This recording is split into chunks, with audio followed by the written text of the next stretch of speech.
வணக்கம். மாலை முரசு செய்திகளை விரிவாக பார்ப்பதற்கு முன்பாக முதல் தலைப்புச் செய்திகளை பார்க்கலாம். தமிழ்நாட்டில் இன்று முதல் 10ஆம் வகுப்பு பொதுத் தேர்வு தொடக்கம். ஏப்ரல் 6ஆம் தேதி வரை நடைபெறும் பொதுத் தேர்வினை 9 லட்சம் மாணவர்கள் எழுதுகின்றனர்.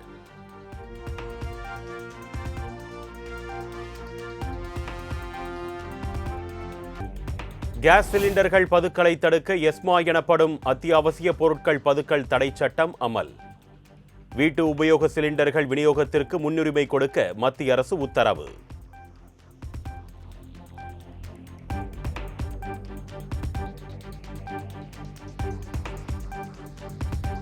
சமையல் எரிவாயு சிலிண்டர் தட்டுப்பாடு குறித்து மத்திய அமைச்சர்களுடன் அவசர ஆலோசனை நடத்தினார் பிரதமர் மோடி. சமையல் எரிவாயு சிலிண்டர் தட்டுப்பாட்டை போக்க நடவடிக்கை எடுப்பது குறித்து முக்கிய ஆலோசனை.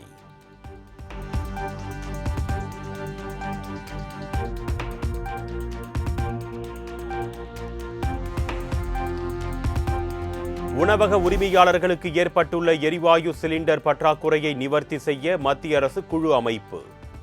3 எண்ணெய் நிறுவனங்களைச் சேர்ந்த உயர் அதிகாரிகளை கொண்ட குழுவை அமைத்து அரசு உத்தரவு.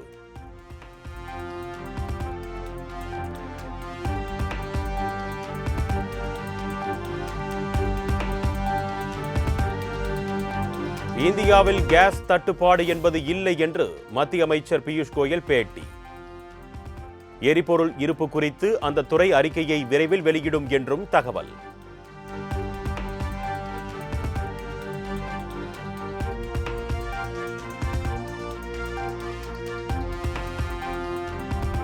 ஹார்முஸ் நீரிணையில் கப்பல்கள் செல்வதை ஈரான் முடக்கியிருப்பதால் மாற்று வழித்தடங்களில் இருந்து எரிவாயு இறக்குமதி செய்யும் இந்தியா.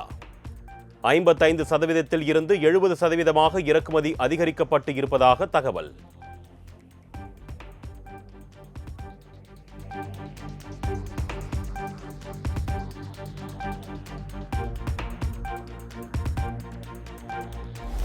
எல்பிஜி சிலிண்டர் உற்பத்தியை அதிகரிக்க நடவடிக்கை எடுக்கப்பட்டிருப்பதாக இந்தியன் ஆயில் நிறுவனம் அறிவிப்பு.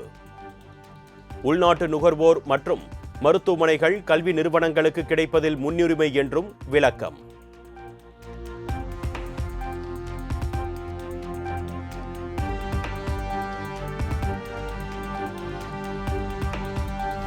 கேஸ் சிலிண்டர் தட்டுப்பாடு தொடர்பாக சென்னை தலைமைச் செயலகத்தில் அரசு உயர் அதிகாரிகளுடன் ஆலோசனை மேற்கொண்ட முதலமைச்சர் மு.க.ஸ்டாலின் தமிழகத்தில் கேஸ் சிலிண்டர் தங்கு தடையின்றி விநியோகம் செய்ய மேற்கொள்ளப்பட வேண்டிய நடவடிக்கைகள் குறித்து ஆலோசனை.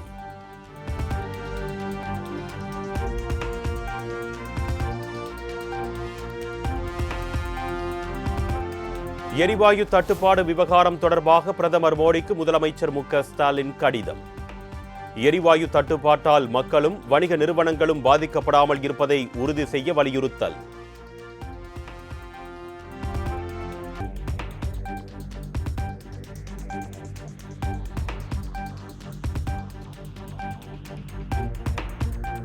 தமிழகத்தில் அடுத்த 20 நாட்களுக்கு தேவையான வீட்டு பயன்பாட்டு சமையல் கேஸ் சிலிண்டர் கையிருப்பு உள்ளது. தங்கு தடையின்றி கேஸ் சிலிண்டர் விநியோகம் செய்ய மத்திய அரசுக்கு கடிதம் எழுதியிருப்பதாக தமிழக அரசு தகவல்.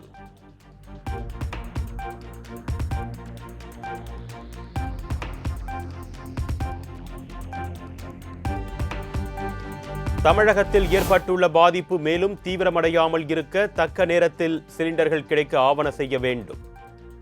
மத்திய அரசுக்கு எதிர்க்கட்சித் தலைவர் எடப்பாடி பழனிசாமி வலியுறுத்தல்.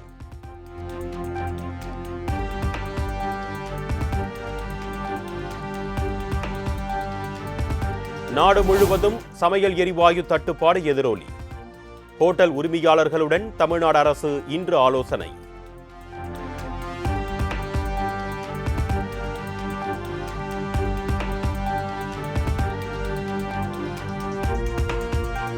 சிலிண்டர் தட்டுப்பாடு காரணமாக தனியார் தங்கும் விடுதிகளில் தோசை, சப்பாத்தி தற்காலிகமாக வழங்கப்படாது என்று பிஜி விடுதி சங்கங்கள் அறிவிப்பு.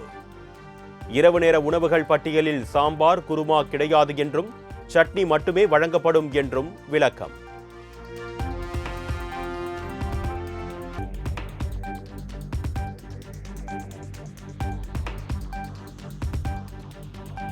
தமிழ்நாட்டில் ஐடி ஊழியர்கள் தங்கியுள்ள விடுதிகளில் டீ, காஃபி கிடையாது. தங்கும் விடுதிகளில் சிலிண்டர் தட்டுப்பாடு காரணமாக பிஜி விடுதி சங்கங்கள் புதிய முடிவு.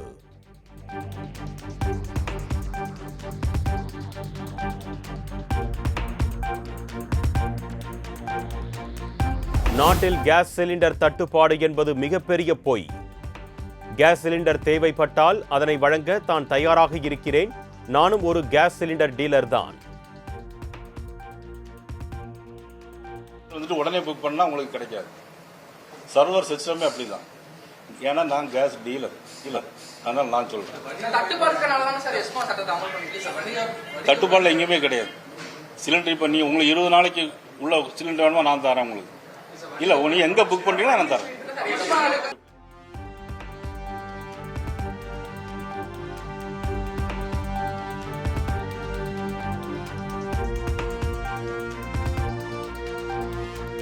மத்திய அரசின் உத்தரவுப்படி புதுச்சேரியில் உள்ள ஹோட்டல்களுக்கு வணிக சிலிண்டர் விநியோகம் நிறுத்தப்பட்டிருப்பதாக கேஸ் ஏஜென்சிகள் அறிவிப்பு. புதுச்சேரியில் ஹோட்டல் உள்ளிட்ட வணிக நிறுவனங்கள் மூடப்படும் அபாயம்.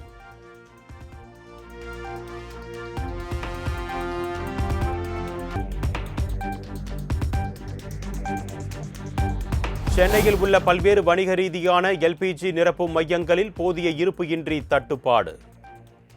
வணிக பயன்பாட்டிற்கான எல்பிஜி உற்பத்தி நிறுத்தப்பட்டிருப்பதால் ஆட்டோ ஓட்டுநர்கள் அவதி. தட்டுப்பாடு இல்லாமல் கொடுக்கணும். கொடுத்தா தான் எங்களுடைய வாழ்வாதாரம் ஓரளவு. வீட்டு சிலிண்டர் இப்போ கிடைக்கல. புக் பண்ணால் இன்றைக்கி ஆன்லைனில் புக் பண்ணால் புக்கிங்கே ஆகலை. ஏன்னா எல்லாமே சிலிண்டர் தட்டுப்பாடு, அதனால் புக்கிங்கே ஆகலை. ரொம்ப கஷ்டமாக இருக்குது. அங்கே டி நகர் பஸ் ஸ்டாண்ட்லேருந்து ஆட்டோ நிற்குது. இங்கே வந்து 2 மணி நேரம் 3 மணி நேரம் ஆகுது. இன்றைக்கி இந்த நிலைமை. இன்னும் வரப்போகிற நாட்களில் என்ன ஆகும்னு எங்களுக்கு தெரியல. அதனால் எங்களுடைய ஆட்டோவுடைய வாழ்வாதாரம் ரொம்ப பாதிக்கப்பட்டிருக்கு. மத்திய அரசு என்ன பண்ணணும், கேஸ் சிலிண்டர் வந்து தட்டுப்பாடு இல்லாமல் கொடுக்கணும். கொடுத்தா தான் எங்களுடைய வாழ்வாதாரம் ஓரளவு. வீட்டு சிலிண்டர் இப்போ கிடைக்கல. புக் பண்ணால் இன்றைக்கி ஆன்லைனில் புக் பண்ணால் புக்கிங்கே ஆகலை. ஏன்னா எல்லாமே சிலிண்டர் தட்டுப்பாடு, அதனால் புக்கிங்கே ஆகலை.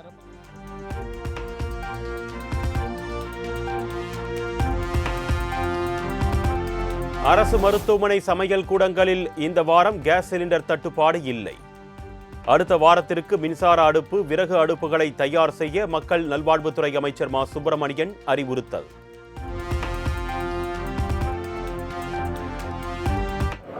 அதேபோல் இந்த கட்டை அடுப்புகள் போன்றவற்றை தயார் நிலையில் வைத்துக் கொள்ள வேண்டும் என்று அறிவுறுத்தப்பட்டிருக்கிறது. அடுத்து எரிவாயு தட்டுப்பாடு இருக்கின்ற காரணத்தினால் இப்பொழுது இந்த வாரத்துக்கு பிரச்சனை இல்லை.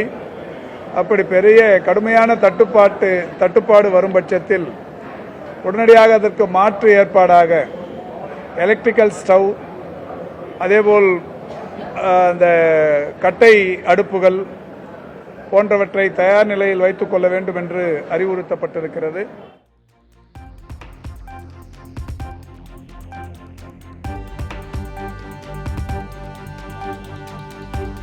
தமிழ்நாட்டில் நெருங்கும் சட்டமன்ற தேர்தல். மதுரையை தொடர்ந்து திருச்சிக்கு இன்று வருகிறார் பிரதமர் மோடி. மிக பிரம்மாண்டமாக நடைபெறவுள்ள பொதுக்கூட்டத்திற்கான இறுதிக்கட்ட பணிகள் தீவிரம்.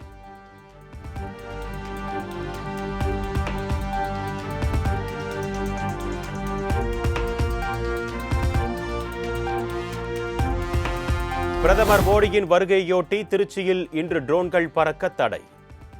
எச்சரிக்கையை மீறி ஆளில்லா விமானங்களை இயக்கினால் கடும் நடவடிக்கை பாயும் என்று மாவட்ட நிர்வாகம் எச்சரிக்கை.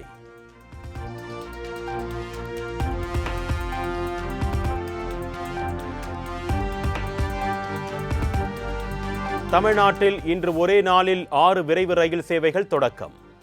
திருச்சியில் நடைபெறும் விழாவில் காணொலி வாயிலாக ரயில் சேவையை தொடங்கி வைக்கிறார் பிரதமர் மோடி.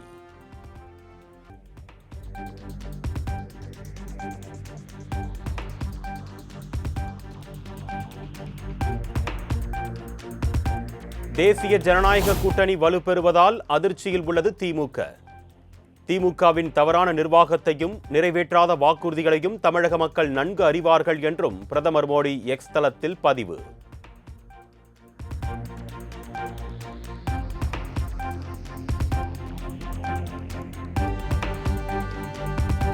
மதுரை விமான நிலையத்தை சர்வதேச விமான நிலையமாக தரம் உயர்த்த மத்திய அமைச்சரவை ஒப்புதல். பிரதமர் மோடி இன்று தமிழகம் வரவுள்ள நிலையில் ஒப்புதல் வழங்கியது மத்திய அமைச்சரவை.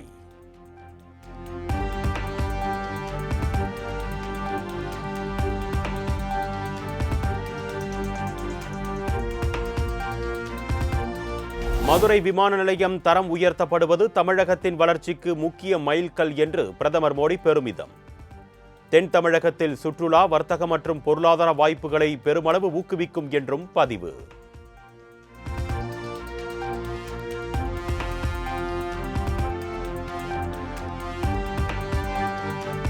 மதுரை விமான நிலையத்திற்கு சர்வதேச விமான நிலையம் அந்தஸ்து வழங்க ஒப்புதல் வழங்கிய பிரதமர் மோடிக்கு எடப்பாடி பழனிசாமி நன்றி. தென் தமிழகத்தின் பொருளாதார வளர்ச்சிக்கு சர்வதேச விமான நிலைய அங்கீகாரம் பெரும் பங்காற்றும் என்றும் எக்ஸ் தளத்தில் பதிவு.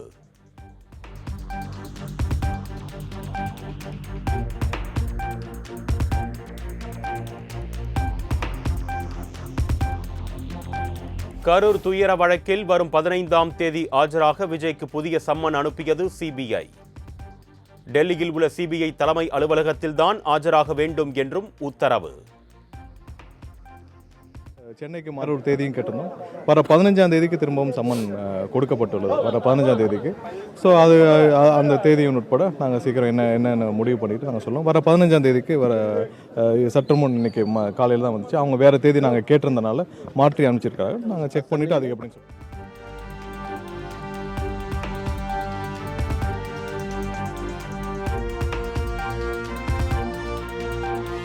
தமிழக சட்டமன்ற தேர்தலை சந்திக்க தயாராகி வரும் விஜயின் தமிழக வெற்றி கழகம். முதற்கட்டமாக 60 வேட்பாளர்களை தேர்வு செய்தார் தவிக தலைவர் விஜய்.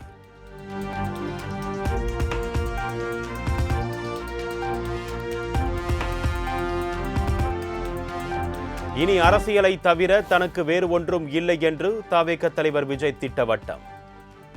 எதற்கும் துணிந்து வேலை பாருங்கள் என்று நேர்காணல் நிகழ்ச்சியில் விஜய் பேச்சு.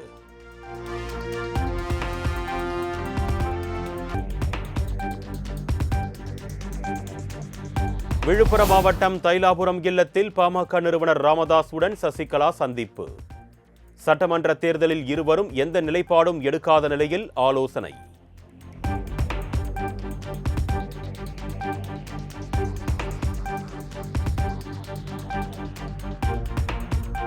வரும் சட்டமன்ற தேர்தலில் திமுக கூட்டணியில் மதிமுகவிற்கு 4 தொகுதிகள் மட்டும் ஒதுக்க இருப்பதாக தகவல். சென்னை எழும்பூரில் மதிமுக தலைமை அலுவலகத்தில் இன்று உயர்நிலை கூட்டம் நடைபெறும் என்று வைகோ அறிவிப்பு.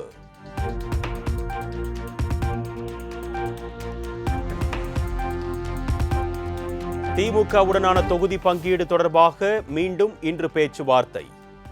கடந்த முறை போட்டியிட்ட தொகுதிகளை விட கூடுதல் தொகுதிகள் வேண்டும் என்று கேட்டிருப்பதாக சிபிஎம் மாநில செயலாளர் பே. சண்முகம் பேட்டி. தொகுதிகளுடைய எண்ணிக்கையை அவங்க சொல்லியிருக்காங்க. அதில் எங்களுக்கு ஏற்பில்லை. கூடுதலான தொகுதிகள் வழங்க வேண்டும் என்பதை நாங்கள் வற்புறுத்தியிருக்கிறோம். அவர் தலைமையோடு பேசிட்டு மீண்டும் பேசலாம் என்ற முறையில் பேச்சுவார்த்தை குழு தெரிவித்திருக்கிறது. ஆகவே மீண்டும் நாளை பேச்சுவார்த்தை என்பது தொடரும்.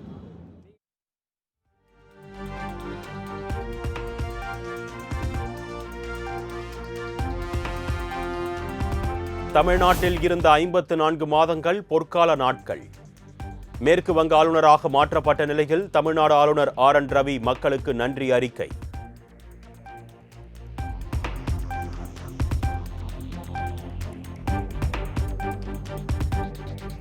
தமிழ்நாட்டின் பொறுப்பு ஆளுநராக ராஜேந்திர விஸ்வநாத் அர்லேக்கர் நாளை பதவியேற்பு.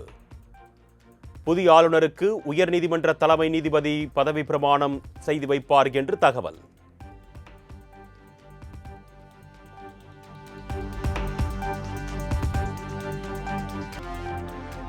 தமிழகத்தில் அரசு உத்தரவுக்கு விரோதமாக ஆர்டர்லி நடைமுறை பின்பற்றப்படுவதாக புகார் வந்தால் நடவடிக்கை எடுங்கள்.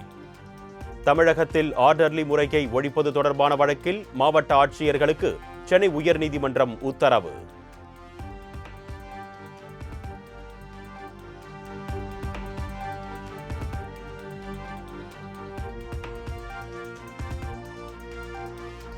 ராமநாதபுரம் மாவட்டம் குதக்கோட்டை கிராமத்தில் தரமற்ற முறையில் கட்டப்பட்ட சமத்துவபுரம் வீடுகள்.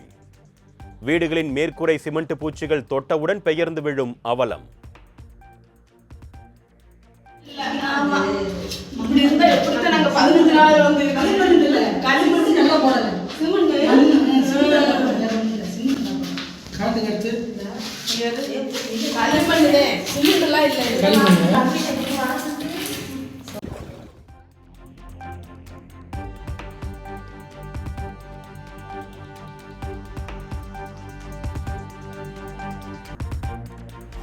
கிராமப்புற வீட்டு குடிநீர் வழங்கும் ஜல்ஜீவன் திட்டத்தை வரும் 2028ஆம் ஆண்டு வரை நீட்டிக்க மத்திய அமைச்சரவை ஒப்புதல்.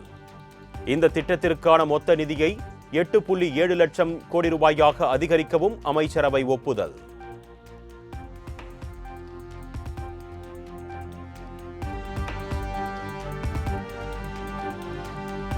அசாமில் 40 லட்சம் பெண்களின் வங்கிக் கணக்கில் தலா 9,000 ரூபாயை வரவு வைத்தது பாஜக அரசு. விரைவில் அசாமில் சட்டமன்ற தேர்தல் நடக்க இருக்கும் நிலையில் பெண்களுக்கு ஜாக்பாட்.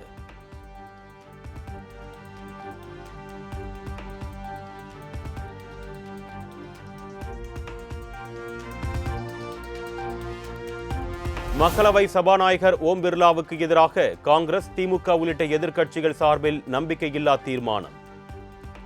சபாநாயகருக்கு எதிரான நம்பிக்கையில்லா தீர்மானம் மீது மக்களவையில் காரசார விவாதம்.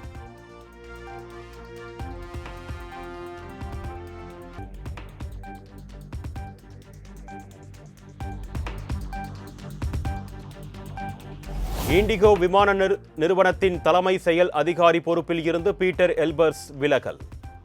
தனிப்பட்ட காரணங்களுக்காக விலகுவதாக அறிவித்த நிலையில் ராகுல் பாட்டியா தற்காலிக சிஇஓவாக நியமனம்.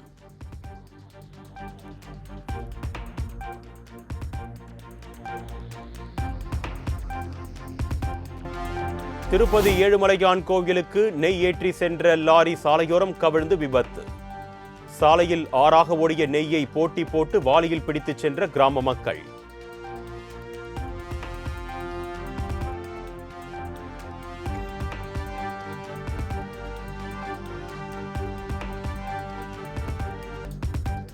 (2026) IPL கிரிக்கெட் தொடருக்கான அட்டவணை நாளை வெளியாகும் என தகவல். பல மாநிலங்களில் சட்டமன்ற தேர்தல்கள் நடைபெற உள்ளதால் அட்டவணை 2 கட்டங்களாக வெளியாகும் என்றும் தகவல்.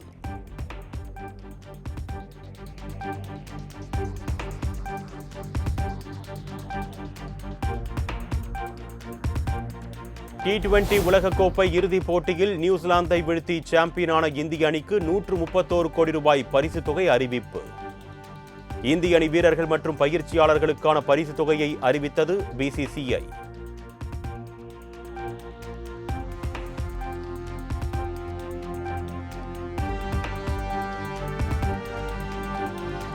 T20 உலகக்கோப்பை இறுதிப் போட்டியில் விதிமீறல் காரணமாக வேகப்பந்து வீச்சாளர் ஹர்ஷ்தீப் சிங்கிற்கு போட்டி ஊதியத்தில் 15% அபராதம் விதிப்பு. நியூசிலாந்து வீரர் மிட்சல் மீது பந்தை ஆக்ரோஷமாகவும் பொருத்தமற்ற முறையிலும் எறிந்ததால் நடவடிக்கை.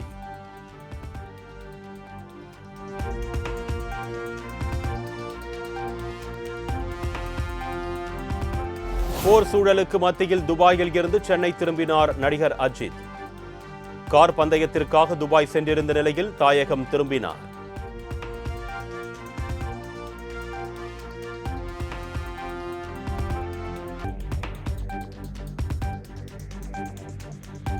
விஜய் தேவரகொண்டா, ராஷ்மிகா மந்தனாவின் மெஹந்தி கொண்டாட்டம். வீடியோ இணையத்தில் வைரல்.